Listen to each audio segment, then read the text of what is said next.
जब तक आप संगठित रूप से नहीं रहेंगे तब तक ये कार्य नहीं हो सकता। संगठित होना पड़ेगा, और संगठित होने का मतलब यह है कि आप एक शरीर के अंग प्रत्यंग हैं।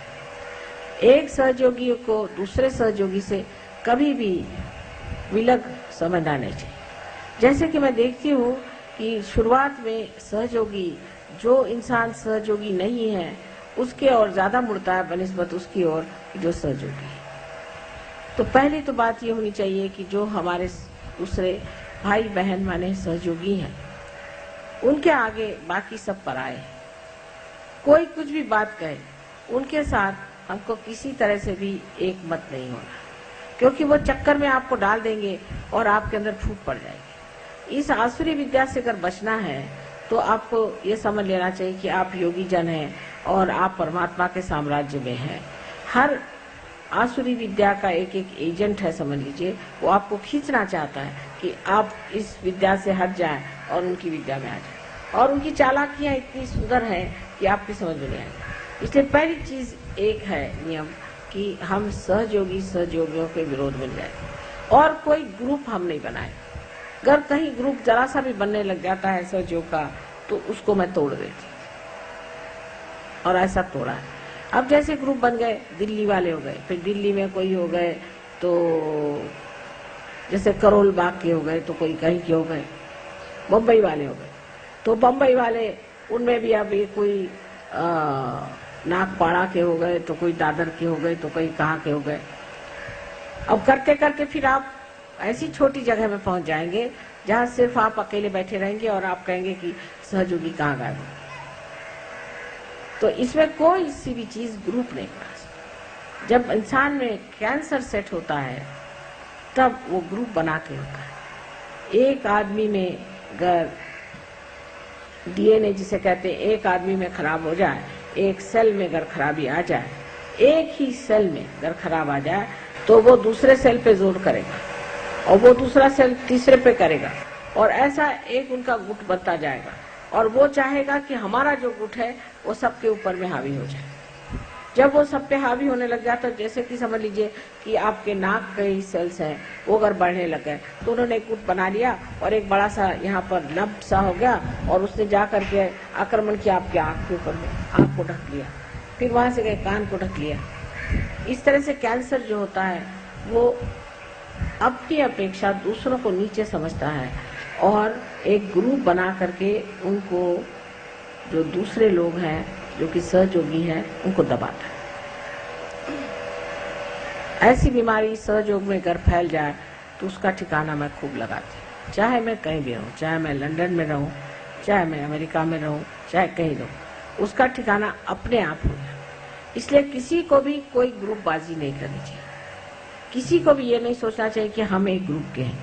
अगर 10 आदमी एक साथ रहते हैं और बार बार एक ही साथ 10 आदमी रहते हैं तो समझ लेना चाहिए कि ग्रुप बन रहा है। सहयोगियों को कभी भी एक साथ 10 आदमी हर समय नहीं रहना चाहिए। जब आज इनके साथ बैठे तो कल उनके साथ, कल उनके साथ तो उनके साथ। जैसे कि हमारे अंदर जो रक्त के छोटे छोटे पेशियां हैं जिनको हम सेल्स कहते हैं, वो अगर समझ लीजिए एक जगह बैठ गए और 10 सेल ने सोचा कि हम यहीं बैठ जाएं, तो उस आदमी की मृत्यु हो जाएगी, सहयोग की मृत्यु हो जाएगी।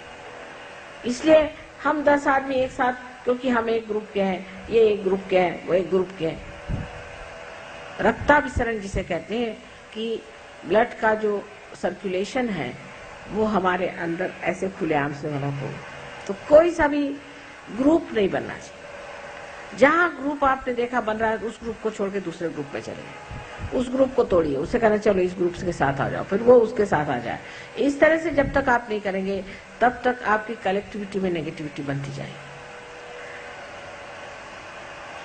जैसे कि मैं कहती हूँ कि आपने अगर मथन करके और मक्खन निकाला, मक्खन के कण चारों तरफ है, उसमें एक बड़ा सा मक्खन का ढेला डालना पड़ता है, फिर उसके आसपास सारे जो हैं कण उसको जुटते जाते हैं। पर 4, 5, 6 कण मिलकर के अलग से अगर बैठ जाए तो जिसने मथा है वो कहता है जाने दीजिए, बेकार, ये तो मक्खन बेकार ही है, छोड़ दीजिए, जो बड़ा है उसको उठा लीजिए। तो सबको मिल मिल करके एक बड़ा सा मक्खन का जैसा स्वरूप है, इसी तरह से आपको भी एक बड़ा सा ग्रुप बनना चाहिए। करते करते फिर एक बड़े सागर में विलीन हो जाना चाहिए। तो एक बूंद को अगर आपको सागर में विलीन करना है तो आप 4-5 बूंद बना के सिर्फ बबूले बनाइएगा। जो भी इस तरह से कार्य करता है बबूला बना लेता है, और वो बबूले आप जानते हैं कि 2 मिनट के लिए आते हैं और नष्ट हो जाते हैं, अपने आप ही प्रकृति से ही होते हैं, उसको कोई करने की जरूरत नहीं। इसलिए कोई सा भी ग्रुप आपको बनाना नहीं, सबके साथ एक जैसा मिलना जुलना, सबको एक साथ जाना, सबसे एक साथ प्रेम रखना और सबको एक साथ समझने की कोशिश करना चाहिए। एक दूसरों को किसी भी तरह से आपको क्रिटिसाइज कभी नहीं करना चाहिए। आप आपस में भाई बहन नहीं हैं, लेकिन आप मेरे शरीर के अंग प्रत्यंग हैं। अगर समझ लीजिए मेरी एक उंगली ने दूसरी उंगली को क्रिटिसाइज कर दिया तो क्या फायदा होगा? इससे तो नुकसान ही होने वाला। इसलिए ठीक यही है कि मनुष्य को क्या हो गया, बैठ तो जाइए। इसलिए बहुत उचित यही बात है कि हम लोगों को ये सोचना चाहिए कि अब हम मनुष्य नहीं, हम अति मानव हैं, और अति मानव की जो स्थिति है उसमें हमें सब दूर घूम फिर करके और अपना चित्त परमात्मा की ओर रखना चाहिए। ये बड़ी भारी एक कठिनाई आ जाती है सहयोग में शुरुआत में, जबकि कलेक्टिविटी आदमी पता नहीं क्यों तोड़ देता है। ये भी एक आसुरी विद्या है जहाँ कलेक्टिविटी टूट जाती है।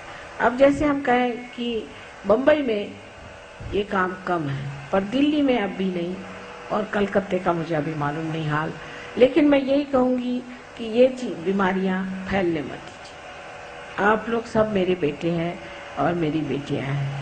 आपस में कोई सा भी आप में अगर कोई मतभेद हो जाए तो उसमें कोई ऐसी बात नहीं है, लेकिन ये कि आपस में आप ग्रुप बाजी मत करें।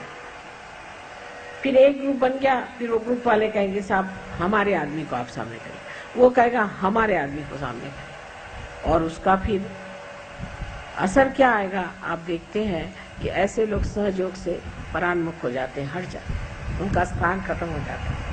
जैसे गुरुओं को खत्म किया है वैसे इस तरह के लोगों को भी खत्म किया जाता है। सो मैं नहीं करूं तो आपकी प्रकृति ही करे। इसलिए आपको खास करके मुझे कहना है कि कृपया आप लोग अपनी ओर चित्त दें और दूसरों की ओर प्रेम दें। दूसरों को प्रेम दीजिए और अपनी ओर चित्त दें। अपनी ओर देखें और अपनी ओर देखिए। आप ये कहिए कि हम कैसे हैं, क्या हम ठीक है, क्या हमारे चक्र ठीक है, क्या हमें कोई दोष है, या अगर आप सोचते हैं कोई समझता है उससे जाके पूछिए कि भाई कोई चक्र पकड़ रहा तो बता दीजिए, हमारी समझ में नहीं आता।